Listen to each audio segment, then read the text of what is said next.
Hello student. आज के lecture में हम डिस्कस करेंगे बोहर कोरेस्पॉन्डेंस प्रिंसिपल।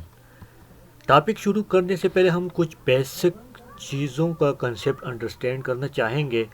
सबसे पहले हमारे पास है मैक्रोस्कोपिक सिस्टम या मैक्रोस्कोपिक पार्टिकल्स। तो what are the macroscopic particles? तो मैक्रोस्कोपिक पार्टिकल हम उन ऑब्जेक्ट्स को कहते हैं जिनको हम अपनी आई से देख सकते हैं। अब ये मैक्रोस्कोपिक ऑब्जेक्ट की डायनेमिक्स को या मोशन को स्टडी करने के लिए हम क्लासिकल फिज़िक्स यूज़ करते हैं। अब क्लासिकल फिज़िक्स में हमारे पास दो चीज़ें हैं। एक न्यूटोनियन मैकेनिक्स है। न्यूटोनियन मैकेनिक्स के बारे में आपने पढ़ा होगा, इसमें आप लोगों ने न्यूटन लॉस के बारे में पढ़ा होगा। अब क्लासिकल फिज़िक्स में जो दूसरी फिज़िक्स की ब्रांच है वो Maxwell electromagnetic theory. Maxwell electromagnetic theory में आप लोगों ने मैक्सवेल की इक्वेशन पढ़ी होगी, ठीक है। अब डेली लाइफ में हमारे पास कुछ मैक्रोस्कोपिक सिस्टम या मैक्रोस्कोपिक ऑब्जेक्ट की कुछ एग्जांपल्स ये हैं। ये हमारे पास एक कार है, तो कार की मोशन को स्टडी करने के लिए हम क्लासिकल फिज़िक्स या न्यूटोनियन मैकेनिक्स यूज़ करते हैं और यहाँ पे हम न्यूटन लॉज अप्लाई करते हैं। इसी तरह ये हमारे पास एक ऑसिलेटर है। इस ऑसिलेटर की मोशन को स्टडी करने के लिए भी हम क्लासिकल फिज़िक्स या न्यूटोनियन मैकेनिक्स यूज़ करते हैं। इसी तरह ये हमारे पास एक प्रोजेक्टाइल मोशन है और इसी प्रोजेक्टाइल मोशन के लिए भी हम क्लासिकल फिज़िक्स यूज़ करते हैं। इसी तरह ये हमारे पास क्लासिकल फ़िज़िक्स में वेव जनरेट करने का एक फिनोमेना है, तो क्लासिकल फ़िज़िक्स में भी हम वेव्स के बारे में पढ़ते हैं। तो स्टूडेंट यहाँ पे ये याद रखिएगा, ये मैक्रोस्कोपिक सिस्टम या मैक्रोस्कोपिक ऑब्जेक्ट या पार्टिकल हम उनको कहते हैं जिनको हम अपनी आइज़ के ज़रिए देख सकते हैं, जिस तरह डेली लाइफ में ये हमारे पास एग्जांपल्स हैं। तो तमाम ऐसे मैक्रोस्कोपिक ऑब्जेक्ट के लिए हम क्लासिकल फ़िज़िक्स यूज़ करते हैं, जिसको हम न्यूटोनियन मैकेनिक्स भी कहते हैं। अब स्टूडेंट हमारे पास एक माइक्रोस्कोपिक सिस्टम भी है या माइक्रोस्कोपिक पार्टिकल, या इसको हम माइक्रोस्कोपिक ऑब्जेक्ट्स भी कहते हैं। ये ऐसे माइक्रोस्कोपिक पार्टिकल ऐसे होते हैं जिनको हम अपनी आंख से नहीं देख सकते। अगर हम इन्हें देखने भी चाहें तो हम माइक्रोस्कोप यूज़ करेंगे। अब माइक्रोस्कोपिक पार्टिकल या माइक्रोस्कोपिक सिस्टम कौन सी है? तो वो हमारे पास इलेक्ट्रॉन, प्रोटॉन, फोटॉन्स, ये एटम्स, ये सारे हमारे पास क्या है? माइक्रोस्कोपिक पार्टिकल है, या इसको हम माइक्रोस्कोपिक सिस्टम भी कहते हैं। ये जिस तरह इलेक्ट्रॉन, प्रोटॉन, न्यूट्रॉन है, इसी तरह ये अगर मैं फोटॉन को थोड़ा सा पिक्चराइज कर लूँ तो फोटॉन भी हमारे पास एक माइक्रोस्कोपिक पार्टिकल होगा। तो ऐसे तमाम माइक्रोस्कोपिक पार्टिकल की स्टडी के लिए हम क्वांटम फिज़िक्स यूज़ करते हैं, ठीक है। इसको हम मॉडर्न फिज़िक्स भी कह सकते हैं या क्वांटम फिज़िक्स भी हम कह सकते हैं। तो स्टूडेंट यहाँ पे ये इस साइड पे क्लासिकल फिज़िक्स है और इस साइड पे क्वांटम फिज़िक्स है। दोनों में डिफरेंस ये है कि क्लासिकल फिज़िक्स मैक्रोस्कोपिक सिस्टम या मैक्रोस्कोपिक पार्टिकल के लिए इस्तेमाल होता है। दूसरी जानिब क्वांटम फिज़िक्स या मॉडर्न फिज़िक्स माइक्रोस्कोपिक सिस्टम के लिए यूज़ होती है। अब हम इन दोनों में से आज के लेक्चर में देखेंगे कि कौन सी इसमें ज़्यादा जामे है, ज़्यादा कम्प्रीहेंसिव है, ठीक है। तो अब हम अपनी मेन टॉपिक की तरफ आते हैं, कोरेस्पॉन्डेंस प्रिंसिपल।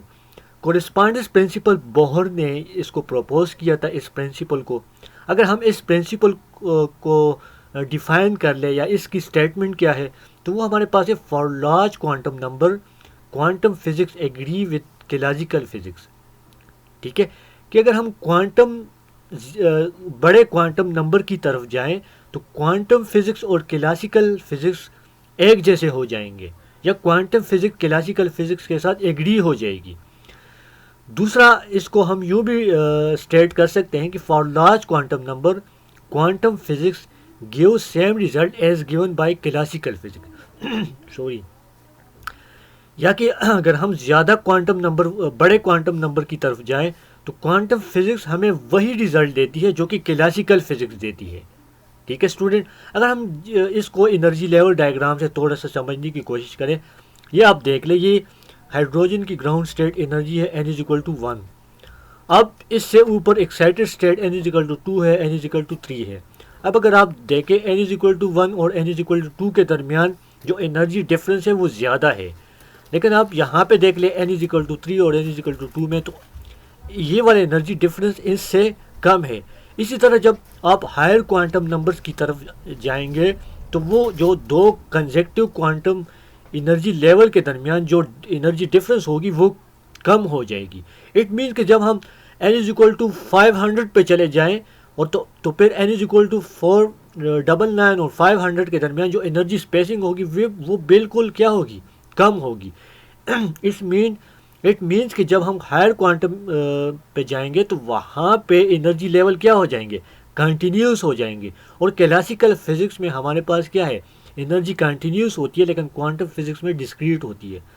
लेकिन इस डायग्राम से हम ये थोड़ा सा अंदाज़ा लगा सकते हैं कि जैसे ही हम लार्ज क्वांटम की तरफ जाएंगे तो वो एनर्जी जो डिस्क्रीट थी, क्वांटाइज थी, वो कंटिन्यूस एनर्जी लेवल में बदल जाएंगे। ठीक है, तो इससे भी थोड़ा सा हम ये कोरिस्पांडेंस प्रिंसिपल देख सकते हैं। लेकिन हम यहाँ पे कोरिस्पांडेंस प्रिंसिपल को फ्रीक्वेंसी के लिए चेक करेंगे। Let's check the correspondence principle for the frequency of electromagnetic wave emitted by electron. तो स्टूडेंट, क्लासिकल इलेक्ट्रोमैग्नेटिक थ्योरी के मुताबिक जब एक इलेक्ट्रॉन सर्कुलर ऑर्बिट में मूव कर रहा होता है तो वो इलेक्ट्रोमैग्नेटिक वेव्स इमिट करता है। अब उस इलेक्ट्रोमैग्नेटिक वेव्स की फ्रीक्वेंसी क्या होगी, तो इलेक्ट्रोमैग्नेटिक वेव्स की फ्रीक्वेंसी वही होगी जो कि इलेक्ट्रॉन की रिवॉल्यूशन की फ्रीक्वेंसी है। ठीक है स्टूडेंट, तो अब इलेक्ट्रॉन की वो रिवॉल्यूशन की फ्रीक्वेंसी हम यहाँ पे फाइंड करते हैं, तो वो वही फ्रीक्वेंसी होगी जो कि इलेक्ट्रॉन एनर्जी इमिट करता है। अब क्लासिकल इलेक्ट्रोमैग्नेटिक थ्योरी को यूज़ करके हम हाइड्रोजन एटम के अंदर इलेक्ट्रॉन की स्पीड को इस तरह फाइंड आउट कर सकते हैं। यहाँ पे हमने काइनेटिक एनर्जी और यहाँ पे हमने क्या किया, यहाँ पे हमने दो फोर्सेस को बैलेंस किया, एक कूलम्बिक फोर्स और एक सेंट्रीफ्यूगल फोर्स। तो वहाँ से हम वेलोसिटी फाइंड कर लेते हैं। अब क्लासिकली फ्रीक्वेंसी को हम यूँ डिफाइन कर लेते हैं, F is equal two electron speed divided by orbit circumference. ठीक है, V या जो जिस तरह वेलोसिटी हमारे पास होती है 2 पाई और F। तो यहाँ से हम इसमें हम V की वैल्यू पुट कर देते हैं, तो यहाँ से V की वैल्यू जब पुट करेंगे तो हमारे पास फ्रीक्वेंसी ये आ जाएगी। अब student, radius in term of quantum number हमारे पास ये है, और ये चीज़ हमें बहुत थ्योरी से पता चला था। तो जब हम ये Rn की वैल्यू पिछले वाली इक्वेशन में पुट करेंगे तो हमारे पास फ्रीक्वेंसी ऑफ रिवॉल्यूशन ये आ जाएगी। याद रखिएगा कि ये क्लासिकल इलेक्ट्रोमैग्नेटिक थ्योरी को यूज़ करके ये फ्रीक्वेंसी ऑफ रिवॉल्यूशन हमने फाइंड की। चूँकि इस फ्रीक्वेंसी के साथ इलेक्ट्रॉन सर्कुलर ऑर्बिट में रिवॉल्व करेगा, जो जब वो एनर्जी इमिट करेगा तो उस इलेक्ट्रोमैग्नेटिक वेव्स की फ्रीक्वेंसी भी यही होगी। क्लासिकल फिजिक्स हमें ये कहती है। अब आगे हम क्वांटम थ्योरी को यूज़ करते हैं। तो क्वांटम थ्योरी में हमने बोहर थ्योरी पढ़ा था, ठीक है, लास्ट लेक्चर में। तो क्वांटम थ्योरी के मुताबिक इलेक्ट्रॉन एक फोटॉन इमिट करेगा जब इलेक्ट्रॉन Ni लेवल से Nf लेवल एनर्जी लेवल में ट्रांजिशन करेगा। मीन्स कि वहाँ पे दो एनर्जी लेवल होंगे, Ni और Nf। जब इलेक्ट्रॉन इस Ni एनर्जी को छोड़कर Nf एनर्जी लेवल में चला जाएगा तो इलेक्ट्रॉन वहाँ पे एक एनर्जी इमिट करेगा। ठीक है, उस एनर्जी की फ्रीक्वेंसी को हमने बोहर थ्योरी से कैलकुलेट भी किया था, जो कि हमारे पास ये है। यहाँ पे Nf फाइनल लेवल है और Ni इनिशियल लेवल है। अब स्टूडेंट, हम यहाँ पे Ni को N से रिप्लेस कर लेते हैं, ठीक है, और Nf को N-P से रिप्लेस करते हैं। ठीक है, ये रिप्लेसमेंट हम इसलिए कर रहे हैं कि यहाँ पे हमारे पास कुछ मैथमेटिक्स आसान हो जाए। अब ये जब हम ये सब्स्टिट्यूशन कर लेंगे, यहाँ पे देख लें कि अगर N इनिशियल लेवल है तो N-P फाइनल लेवल है। ठीक है, तो N-P क्या है, P यहाँ पे 1 2 3 है। अगर N मीन्स कि N जो इनिशियल लेवल है उससे कुछ निचला जो लेवल है P, अगर हम N से 1 माइनस करेंगे तो हमारे पास फाइनल लेवल आ जाएगा। ठीक है स्टूडेंट, P की वैल्यू यहाँ पे हम 1 2 3 रख सकते हैं। अब हम जब ये सब्स्टिट्यूशन इस इक्वेशन में करेंगे तो हमारे पास ये आ जाएगी। स्टूडेंट, इसको थोड़ा सा सिंप्लीफाई कर लेते हैं तो हमारे पास ये चीज़ आ जाती है। अब चूंकि हमने एज्यूम किया है कि Ni और Nf बहुत बड़े क्वांटम नंबर हैं, ठीक है, या हम ये भी कह सकते हैं कि N जो है P के मुकाबले में काफ़ी बड़ा है। अब क्या मतलब इसका, इसको हम थोड़ा सा, मैंने यहाँ पे एग्जांपल दिया, अगर एन आई हमारे पास 500 है, ठीक है, और पी हमारे पास, पी को हम अगर 1 रख ले तो एन एफ बराबर होगा एन माइनस पी का, ठीक है, तो एन माइनस पी का के बराबर होगा। तो यहाँ से हम एन की वैल्यू 500 माइनस 1 लगे तो 499 आ जाएगा। तो इसका मतलब ये हुआ कि एन आई की वैल्यू अगर हम 500 रखेंगे तो एन एफ की वैल्यू हमारे पास 499 आ जाएगी, लेकिन P की वैल्यू हमारे पास 1 है। तो इसका मतलब ये है कि एन आई और एन एफ की वैल्यूज़ P के मुकाबले में काफ़ी बड़ी हैं। अगर काफ़ी बड़ी है तो हम यहाँ पे 2np माइनस पी स्क्वेयर, इसको हम अप्रोक्सीमेटली 2np लिख सकते हैं। यहाँ पे पी स्क्वेयर को हमने इग्नोर किया क्योंकि p जो है वो n के मुकाबले में काफ़ी कम है, तो लिहाजा हम इसको इग्नोर कर सकते हैं। इसी तरह यहाँ पे भी p को हम इग्नोर कर सकते हैं, तो इसको हम n स्क्वेयर लिख लेंगे। स्टूडेंट, जब हम ये सब्स्टिट्यूशन इस फार्मूला में कर लेंगे, ठीक है, यहाँ से पी स्क्वेयर को इग्नोर कर लेंगे तो हमारे पास फ्रीक्वेंसी ऑफ फोटॉन ये आ जाएगी। ओके स्टूडेंट, अगर हम यहाँ पे p की वैल्यू 1 रखें तो फोटॉन की फ्रीक्वेंसी वही आ जाएगी जो कि क्लासिकल इलेक्ट्रोमैग्नेटिक थ्योरी ने हमें इलेक्ट्रॉन की रिवॉल्यूशन के लिए बताई थी। अगर हम इस फार्मूले में p=1 पुट कर लें तो इसको देख लें, क्वांटम थ्योरी ने हमें ये बताया, और पिछले वाले इसमें देख लें हम, अगर हम इसमें देख लें तो ये दोनों रिज़ल्ट हमारे पास सेम आ जाते हैं। ठीक है स्टूडेंट, तो when p is equal to 1, the frequency v of the radiation is exactly the same as the frequency of rotation of orbital electron given by classical electromagnetic theory। ठीक है student, अब हम इसमें p की different values 2, 3, 4, 5 put कर सकते हैं।